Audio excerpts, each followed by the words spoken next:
जय श्री राम। जय श्री राम। राधे श्याम। भारत में नमस्ते वमस्ते सब बाद में आया है, पहले क्या बोलते थे? जय श्री राम, राधे राधे। सबसे पहले आदरणीय जैन साहब, मुकुल जैन साहब, मैडम जैन को मैं धन्यवाद देता हूं, आपने एनुअल डे में मुझे बुलाया। हमारे एयरफोर्स के भाई सुबोध जी ने मुझे आपसे मिलवाया, आपको भी धन्यवाद। जितने यहाँ बच्चे आए हैं सबको मैं आशीर्वाद देता हूं, अपना स्नेह भेंट करता हूं। जितने माता पिता आए हैं आप सबको मैं प्रणाम करता हूं। आप बड़े हैं तो प्रणाम करता हूं और छोटे हैं तो अपना स्नेह भेंट करता हूं।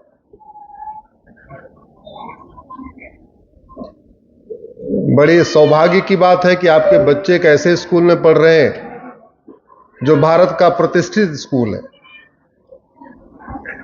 और खासतौर पे यहां पे फाउंडेशन तैयार हो रही है, बच्चे की फाउंडेशन तैयार हो रही है। तो भाई थोड़ा पीछे से थोड़ा आवाज कम करिए।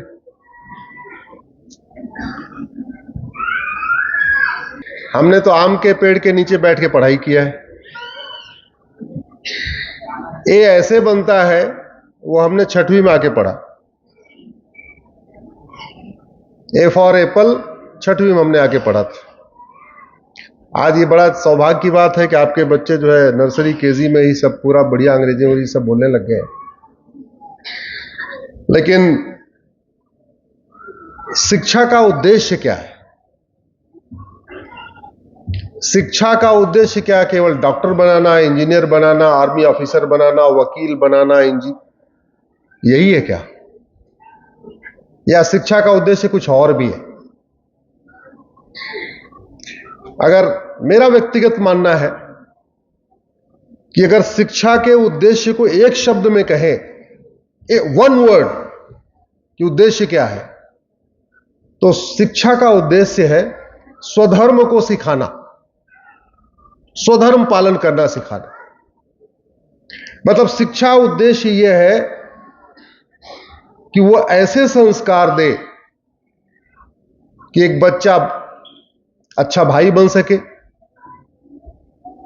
अच्छा बेटा बन सके, अच्छा नागरिक बन सके,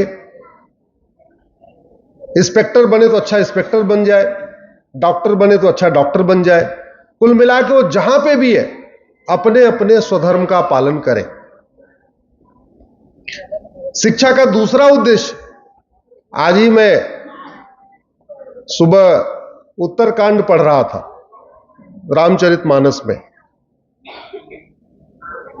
तो उसमें एक चौपाई आती है, राम राज्य का वर्णन है उत्तरकांड में। अगर पूरा रामायण पढ़ने का अवसर ना हो, घर में रामायण ना हो, तो गूगल करिएगा राम राज्य, तो आपको 1-2 लिंक मिल जाएगी राम राज्य में क्या था। दुनिया का सबसे बेस्ट मॉडल जो गवर्नेंस का मॉडल है वो राम राज्य ही माना गया है अभी तक पूरी दुनिया में, क्योंकि दुनिया में जो चीजें आज हो रही हैं भगवान श्री राम ने उसको अब से हजारों साल पहले इंप्लीमेंट किया हुआ है। तो राम राज्य में लिखा है दैहिक दैविक भौतिक तापा, और राम राज नहीं काहू ही व्यापा। ऐसी व्यवस्था थी, किसी को दैहिक ताप नहीं था, किसी को दैविक ताप नहीं था, और किसी को भौतिक ताप नहीं था। ताप का मतलब होता है कष्ट होना। तो 3 तरीके कष्ट हुए, दैहिक ताप, दैविक ताप और भौतिक ताप। दैहिक ताप क्या है? दैहिक ताप जो हम खुद ही अपने आप में पैदा कर लेते हैं। दैहिक कष्ट क्या है? जो हम खुद पैदा करते हैं, हमारी वजह से पैदा होती है। ज्यादा खाने से पैदा हो जाती है, कम खाने से पैदा होती है, एक्सेस खाने से पैदा होती है, भूखे रहने से पैदा हो जाती है, ईर्ष्या करने से पैदा होती है। जो बीमारियां, शारीरिक बीमारियां, मानसिक बीमारियां हम खुद पैदा कर लेते हैं, किसी को देख के जलने लगते हैं, किसी से देख के नफरत करने लगते हैं, ज्यादा खाने लगते हैं तो मोटापा वोटापा बढ़ जाता है। जो नहीं खाना चाहिए वो खाना शुरू कर देते हैं, जब नहीं खाना चाहिए तब खाना शुरू कर देते हैं। उससे क्या आता है? दैहिक ताप। दूसरा कौन सा ताप है? भौतिक ताप। भौतिक ताप दूसरे लोग देते हैं। पता चला आपके घर का उन्होंने फर्जी पट्टा करा लिया, आपकी फर्जी वसीयत बना लिया, फर्जी विरासत बनवा लिया, आपके ऊपर झूठा आरोप लगा दिया, झूठा मुकदमा कर दिया, झूठा एफआईआर दर्ज करा दिया, झूठी गवाही दे दिया। तो दूसरा कष्ट क्या हो गया? भौतिक। मेरा मानना है कि शिक्षा का मुख्य उद्देश्य होना चाहिए कि देश में, समाज में दैहिक और भौतिक ताप कम हो। और मैं भी बात कर रहा था जैन साहब से कि क्या क्या आपके स्कूल में पढ़ाया जा रहा है।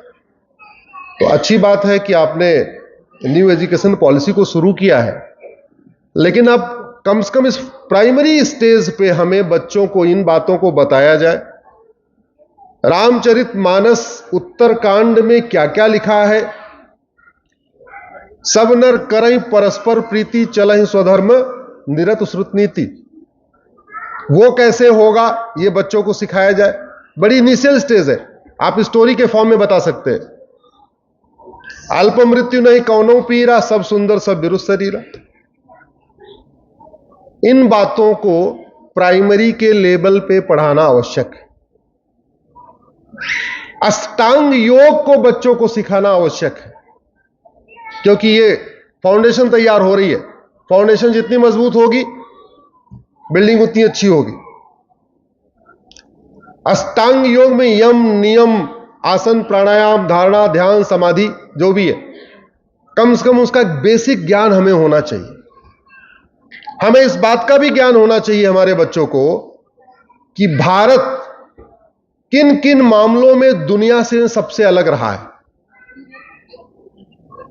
हमारी संस्कृति दुनिया से अलग कैसे है, ये हमें बताना चाहिए बच्चों को। आपके सीबीएसई में हो चाहे ना हो, नगर निगम से आ रहा हो आ नहीं रहा हो।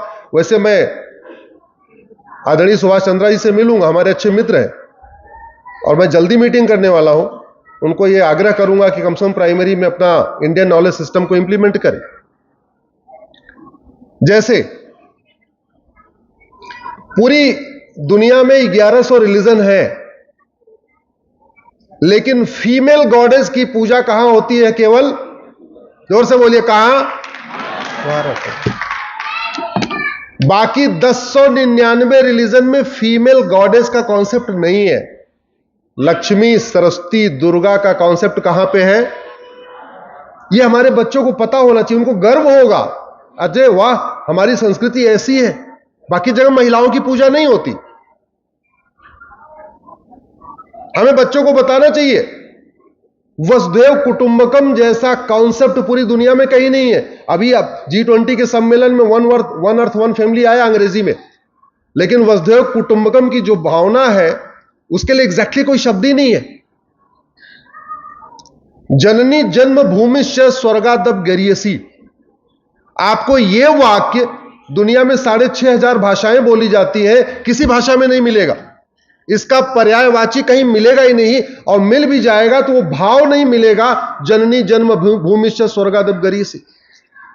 लोग जन्नत जाने के लिए, हीवन में जाने के लिए भगवान जाने क्या क्या कर रहे हैं, और हमारे किताबों में क्या लिख दिया? माता और मातृभूमि ये स्वर्ग से भी बढ़कर है। लोग स्वर्ग जाने के लिए परेशान हैं।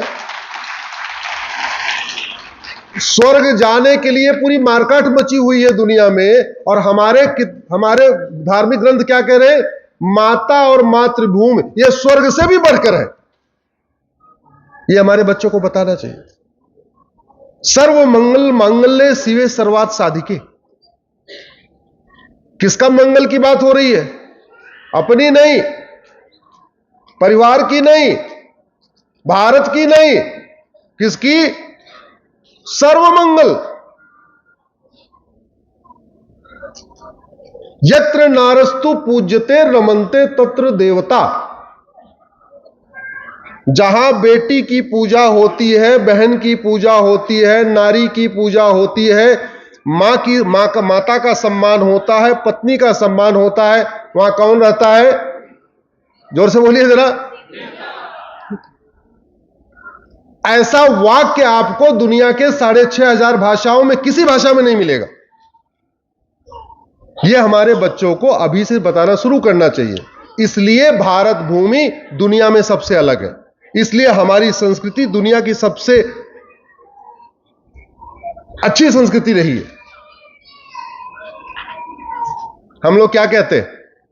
धर्म की, जोर से बोलिए जरा, क्या कहते हैं? धर्म की, अधर्म का, प्राणियों में विश्व का। हम भारत के कल्याण की बात नहीं करते। क्या कहते हैं? हम केवल अपने पास पड़ोस में सद्भावना की बात नहीं करते, हम कहते हैं प्राणियों में सद्भावना हो। यानी इंसान ही नहीं, जानवर में भी संभावना हो, सद्भावना हो। प्राणी वो भी है ना, प्राणी वो भी है। और हम ये नहीं कहते कि जो हम रिलीजन को मानते हैं उस रिलीजन की जय हो। हम क्या कहते हैं? धर्म की। हम कभी ये नहीं कहते जो हमारे रिलीजन को नहीं मानता उसका नाश हो जाए। हम क्या कहते हैं? अधर्म का नाश। तो धर्म और अधर्म सिखाना चाहिए बच्चों को। एक मेरी पीआईएल है इसके ऊपर, धर्म और रिलीजन के ऊपर। अब धर्म क्या है इसको समझिए, ये बच्चों को बताने की जरूरत है। यहां पे पेरेंट्स बैठे हुए, जो व्यवस्था प्रकृति के अनुकूल है, जो ऊपर वाले का विधान है, वो धर्म है, और जो उसके विपरीत है वो अधर्म है।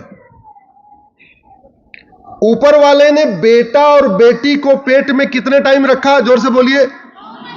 कोई भेदभाव किया क्या? नहीं।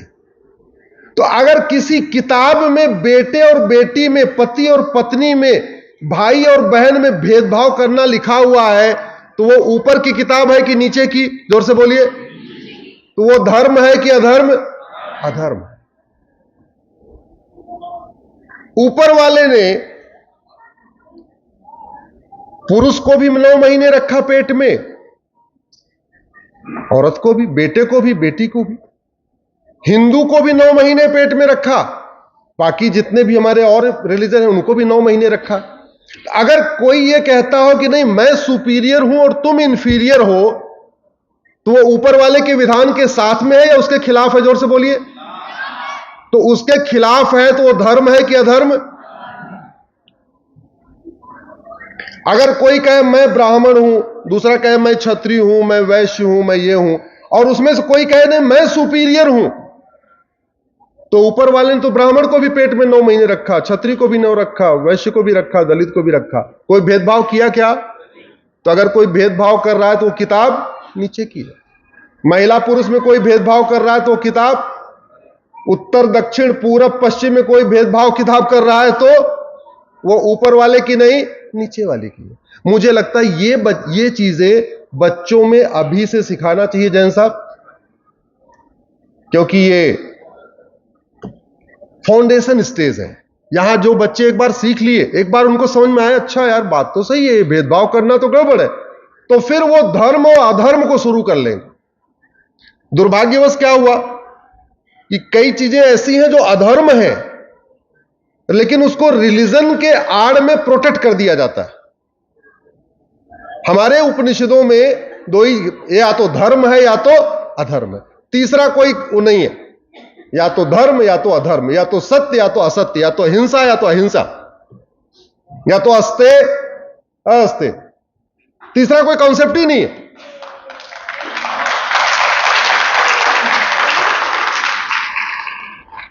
मेरी एक पीआईएल चल रही है, इनफैक्ट वो कल ही लगी थी कोर्ट में, कि 8वीं तक भारत के सभी स्कूलों में योग और हेल्थ साइंस अनिवार्य कर दिया जाए एक सब्जेक्ट के रूप में। सुबोध जी ने भी मुझे किताब भी दिया। हमारा यह कहना है कि आप प्राइमरी में उसको बहुत ज्यादा फैक्ट के ऊपर, उसके दिमाग में फैक्ट मत भरो।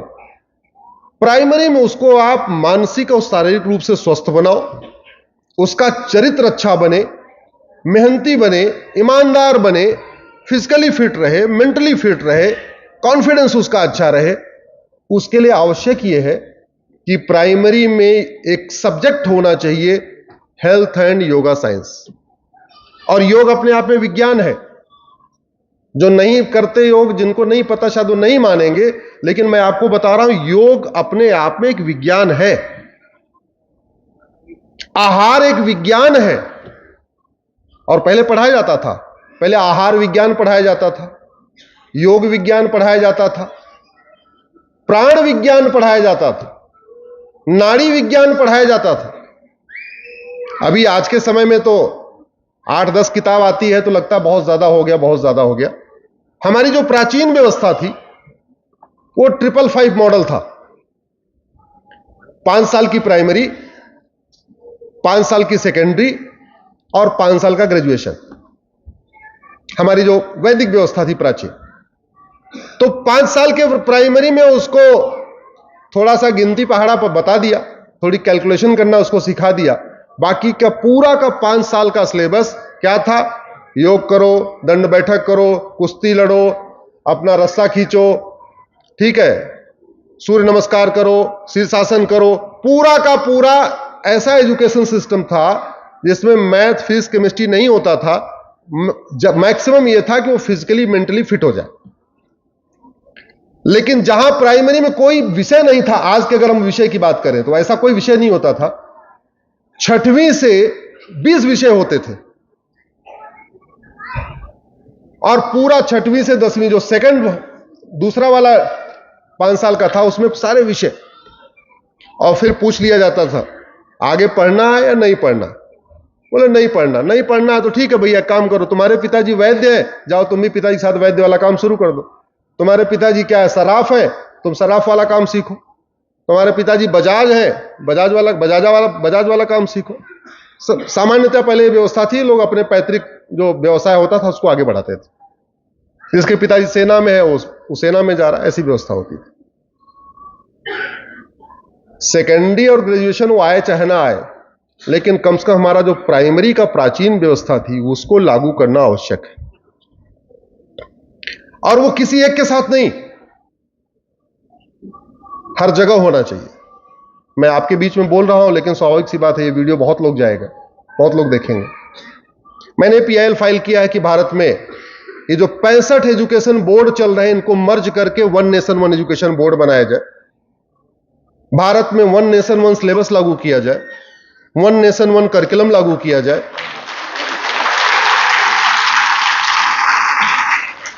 और अब कुछ लोग सोचेंगे ऐसे कैसे हो जाएगा? अरे एक